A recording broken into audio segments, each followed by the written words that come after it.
مزہ برسات کا چاہو تو ان آنکھوں میں آ بیٹھو، سیاہی ہے، سفیدی ہے، شفق ہے، ابرہ بارہ ہے۔ میں نہایت ادب و احترام کے ساتھ حضرت مولانا مفتی تمہید صاحب امام و خطیب جامع مسجد جو پٹی سے گزارش کر رہا ہوں کہ حضرت اب تشریف لائے اور اپنے خطاب نایاب سے ہم سامعین کو نوازے۔ اس شعر کے ساتھ حضرت کا استقبال ہے کہ کہکشاں کے لیے فریاد کرے گی دنیا، آپ نہ ہوں گے تو بہت یاد کرے گی دنیا۔ الحمدللہ رب العالمین والعاقبۃ للمتقین والصلاة والسلام على سید الانبیاء والمرسلین وعلى آله وأصحابه أجمعين إلى يوم الدين. أما بعد فقد قال الله تبارك وتعالى في كلامه المجيد والفرقان الحميد: فأعوذ بالله من الشيطان الرجيم، بسم الله الرحمن الرحيم، ما يلفظ من قول إلا لديه رقيب عتيد. وقال النبي صلى الله عليه وسلم: من يضمن بين لحييه وبين رجليه أنا أضمن له الجنة. وقال النبي صلى الله عليه وسلم في مقام آخر: اغتنم خمسا قبل خمس، شبابك قبل هرمك، وصحتك قبل سقمك، وفراغك قبل شغلك، وحياتك قبل موتك، وغناك قبل فقرك، أو كما قال عليه الصلاة والسلام. اسٹیج پر تشریف فرما معقر و معزز علماء کرام اور مشائخین اعظام اور دور دراز سے تشریف لائے ہوئے مہمانان اعظام، السلام علیکم ورحمۃ اللہ وبرکاتہ۔ حضرات گرامی، آج کا یہ پروگرام اصلاح معاشرہ کے نام سے موسوم ہے۔ معاشرے میں انگنت برائیاں ہیں، بے شمار برائیاں ہیں۔ میں حیران ہوں کہ کس عنوان کو لے کر بات کروں۔ کوشش کرتا ہوں کہ کم وقت میں کچھ قیمتی باتیں آ جائے۔ بارگاہ عزت میں دعا کرتا ہوں کہ اللہ کچھ ایسی بات کہلوا دے کہ جو قائل کے لیے اور سامع کے لیے نفع بخش ثابت ہو۔ میں نے قرآن مقدس کی آیت پڑھی ہے۔ ایک بات سمجھ لیجئے کہ یہ قرآن صرف مسلمانوں کے لیے نہیں نازل ہوا ہے۔ قرآن پاک خود اپنا تعارف کرواتا ہے ہدی للناس، کہ قرآن کریم کو اللہ نے تمام انسانوں کی رہبری کے لیے، رہنمائی کے لیے اتارا ہے۔ تو قرآن کریم کی میں نے ایک آیت کا سہارا لیا، ما یلفظ من قول الا لدیہ رقیب عتید، کہ انسان جو بھی تلفظ کرتا ہے، جو بھی کلام اپنی زبان سے کہتا ہے، کوئی نہ کوئی محافظ نگراں اسے لکھ لیتا ہے۔ پتہ چلا کہ ہم مسلمانوں کا عقیدہ ہونا چاہیے، اگر نہیں ہے تو عقیدہ ہونا چاہیے کہ ہمارے پاس ہمیشہ کرامن کاتبین دو ہوتے ہیں۔ ہم جو بھی کام کرتے ہیں، جو بھی ہمارے افعال، اقوال اور ہماری حرکات و سکنات ہوتی ہیں، سب کو باقاعدہ نوٹ کیا جاتا ہے۔ اس لیے میرے بھائی، ہم جو بھی کام کریں پہلے سوچ لیں اس کام کے انجام کو۔ انسان کے زبان سے نکلے الفاظ کی قدر و قیمت کا اندازہ اس سے آپ لگائیے کہ انسان اپنی زبان سے، ایک انسان جو رب کا دشمن ہوتا ہے، باغی ہوتا ہے، جو خدا کا نافرمان ہوتا ہے، لیکن جیسے ہی وہ کلمہ اسلام پڑھتا ہے، زبان سے اللہ کے ایک ہونے کا اور پیغمبر اعظم صلی اللہ علیہ وسلم کے رسول ہونے کا اقرار کرتا ہے، اعتراف کرتا ہے، تو جو کل تک خدا کا دشمن تھا آج وہ دوست ہو گیا ہے۔ اس سے پتہ چلا انسان جو بھی تلفظ کرتا اس کی اہمیت کا۔ اور مثال کے طور پر کہ انسان کسی اجنبی کو دیکھتا ہے، کل تک اس کے لیے دیکھنا حرام تھا، لیکن جب ایجاب و قبول کرتا ہے، زبان کے ذریعے سے ایک لفظ کہتا ہے کہ میں نے اس لڑکی کو اپنی نکاح میں لیا، اب اس کے لیے اس لڑکی کو دیکھنا عبادت ہو گیا، اس لڑکی سے پیار سے بات کرنا ان کے لیے جائز ہو گیا۔ تو آخر وہ کون سی چیز تھی جس نے اس حرمت کو حلت میں تبدیل کر دی؟ وہ زبان ہی تو ہے۔ پتہ چلا کہ انسان جو بھی تلفظ کرتا ہے، عاقل و بالغ کے زبان سے جو بھی الفاظ نکلتے ہیں اس کی بڑی اہمیت ہے۔ اسی لیے آقا مدنی صلی اللہ علیہ وسلم نے فرمایا، اے دنیا میں بسنے والے انسانوں، من یزمن بین لحییہ و بین رجلیہ ان ازمن لہ الجنہ، کہ جو انسان مجھے ضمانت دے، گارنٹی دے دو چیزوں کی، میں محمد اس کو جنت میں لے جانے کا ذمہ دار ہوں، ضامن ہوں۔ وہ دو چیزیں کیا ہیں؟ آقا نے فرمایا، ما بین لحییہ، دونوں جبڑوں کے درمیان جو چیز ہے وہ ہماری زبان، اور دونوں رانوں کے درمیان جو چیز ہے وہ ہے شرمگاہ۔ میرے بھائی، علماء نے بڑے پتے کی بات بتلائی کہ جسم میں ہمارے باڈی کے جو اعضاء ہیں وہ عامتاً جوڑے جوڑے ہیں۔ ہاتھ کو دیکھیے دو ہیں، کان اللہ نے دو دیے، ناک دو ہیں، آنکھیں دو دی ہیں، لیکن جسم کا ایک ایسا عضو ہے جو اکیلا ہے، وہ ہے زبان، اور دوسرا ہے شرمگاہ۔ اشارہ اس بات کی طرف ہے کہ اس زبان سے صرف اور صرف ایک خدا کی وحدانیت، خدا کی خدایت کا اقرار کیا جائے، اور شرمگاہ کا بھی استعمال فقط ایک جگہ ہو، اپنی بیوی کے پاس۔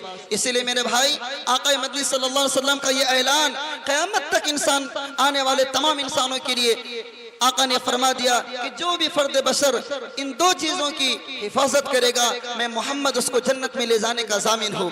میرے بھائی، آقا مدنی صلی اللہ علیہ وسلم نے دوسرے موقع پر فرمایا، افو تعف نساؤکم وبرکم تبرک آباؤکم تبر ابناؤکم، کہ اے لوگو تم پاک دامن رہو۔ اگر تم پاک دامن رہو گے تمہاری گھر کی عورتیں محفوظ رہے گی، اور اپنے ماں باپ کے ساتھ اچھا سلوک کرو۔ اگر تم اپنے والدین کے ساتھ اچھا سلوک کرو گے تو تمہاری آنے والی اولاد، تمہاری آنے والی نسلیں تمہارے ساتھ اچھا سلوک کرے گی۔ ایک بات یاد رکھے میرے بھائی، امام شافعی رحمت اللہ علیہ بڑے پائے کے محدث، مفکر اور بہت ہی بڑے فقیہ گزرے ہیں۔ حضرت کا ایک شعر ہے، ان الزنا دین، کہ زنا بدکاری یہ قرض ہے، اور اس قرض کو چکایا جائے گا جس نے بھی اس کام کو انجام دیا ہوگا اس کے گھر والوں کے ذریعے۔ اس لئے میرے بھائی، معاشرے میں آج جس طرف بہت ساری برائیاں عام ہوتی جا رہی ہیں، وہیں پر بدکاری کا بازار عام ہوتا جا رہا ہے۔ میرے بھائی، میں نوجوانوں سے کہتا ہوں، خدا کے واسطے بے راہ روی کو چھوڑ دیجئے، باز آ جائیے۔ میں نے آقا کریم صلی اللہ علیہ وسلم کی حدیث پڑھی، آقا نے فرمایا، اغتنم خمسا قبل خمس، اے لوگو پانچ چیزوں سے پہلے قدر کر لو، غنیمت جانو، شبابک قبل حرمک، جوانی کی قدر کرو بڑھاپے سے پہلے۔ کیوں؟ انسان جب جوان ہوتا ہے، جب جوانی کی دہلیز پہ قدم رکھتا ہے تو اس کے دل میں نہ معلوم کیسے کیسے خیالات ہوتے ہیں، خواہشات ہوتے ہیں۔ اٹھتی جوانی میں نئی نئی تمنائیں اور امیدیں انگڑائیاں لیتی ہیں، لیکن انسان کا کمال یہ ہے کہ وہ خواہشات کا خون کر کے، جذبات کو کچل کر کے رب تبارک و تعالیٰ کی عبادت میں جوانی کو صرف کرے۔ آقا نے فرمایا کہ جوانی کی قدر کرو بڑھاپے سے پہلے۔ کیوں؟ اس لیے کہ جب کوئی نوجوان عبادت کرتا ہے، رب کے سامنے ماتھا ٹیکتا ہے، گناہوں سے اپنے آپ کو باز رکھتا ہے، تو اللہ خوش ہوتے ہیں۔ اور میرے بھائی، ایک بات بتا دوں، کل قیامت کا دن ہوگا، تمام دنیا کے لوگ، آدم سے لے کے ایدم بلکہ آخری دم تک جتنے انسان آئیں گے، تمام لوگ میدان حشر میں جمع ہوں گے، سب لوگ نفسی نفسی کے عالم میں ہوں گے۔ اس دن اللہ کے عرش کے سائے کے علاوہ کوئی سایہ نہیں ہوگا، لیکن کچھ خوش نصیب لوگ ہوں گے جس کو اللہ اپنے عرش کے سائے کے نیچے جگہ دیں گے۔ ان میں ایک خوش نصیب وہ بھی ہوگا جو جنہوں نے اپنی جوانی کو رب کی عبادت میں صرف کی ہو، جنہوں نے عیاشی میں نہیں، جوانی کو موج و مستی میں نہیں، جوانی کو ماں باپ کو ستانے میں نہیں۔ آج نوجوانوں کے اندر یہ بہت برائی عام ہوتی جا رہی ہے کہ اپنے ماں باپ کو برا بھلا کہتے ہیں۔ اے میرے بھائی، آپ جوان ایسے ہی نہیں ہو گئے ہیں، آپ کو جوان کرنے میں، آپ کو نوجوان بنانے میں نہ معلوم کتنوں نے اپنی جوانی کو ختم کر دی ہے، تب جا کر آپ جوان ہوئے ہیں۔ آج طاقت و قوت سے اللہ نے نوازا ہے تو اپنی طاقت و قوت کا ناجائز استعمال نہ کیجیے، اپنے بوڑھے ماں باپ کو نہ ستائیے، اپنی بیوی پر ظلم نہ ڈھائیے۔ اگر آپ کسی کی بیٹی پر ظلم و ستم کے پہاڑ توڑتے ہیں، اگر آپ اپنے مرد ہونے کا ناجائز فائدہ اٹھاتے ہیں، تو یاد رکھیے آپ کی بہن، آپ کی بیٹی بھی کل چل کے کسی کی بہو بنے گی، کسی کی وہ بیوی بنے گی۔ تو اگر آپ نے